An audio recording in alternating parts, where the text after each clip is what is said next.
ગુરુવારે સવારે દેશમાં પેટ્રોલ અને ડીઝલના નવા દર જાહેર કરવામાં આવ્યા હતા, જેમાં કેટલાક શહેરોમાં થોડી રાહત મળી તો કેટલાકમાં ભાવ વધારો. ભારતમાં પેટ્રોલ અને ડીઝલ રોજિંદા જીવનનો એક મહત્વપૂર્ણ ભાગ બની ગયા છે. રોજિંદા જીવનમાં પેટ્રોલ અને ડીઝલના ભાવ દરેક વ્યક્તિના જીવનમાં સીધી અસર કરે છે.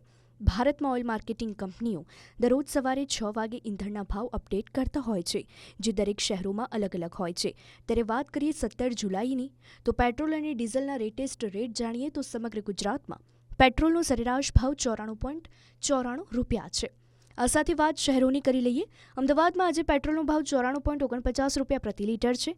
અમદાવાદમાં પેટ્રોલના ભાવમાં છેલ્લો ફેરફાર 16 જુલાઈના રોજ થયો હતો, જેમાં -0.35 રૂપિયાનો ઘટાડો થયો છે. આ સાથે સુરતમાં 94.37, રાજકોટમાં 94.27 અને વડોદરામાં 94.15 રૂપિયા પ્રતિ લીટરે પેટ્રોલ વેચાઈ રહ્યું છે.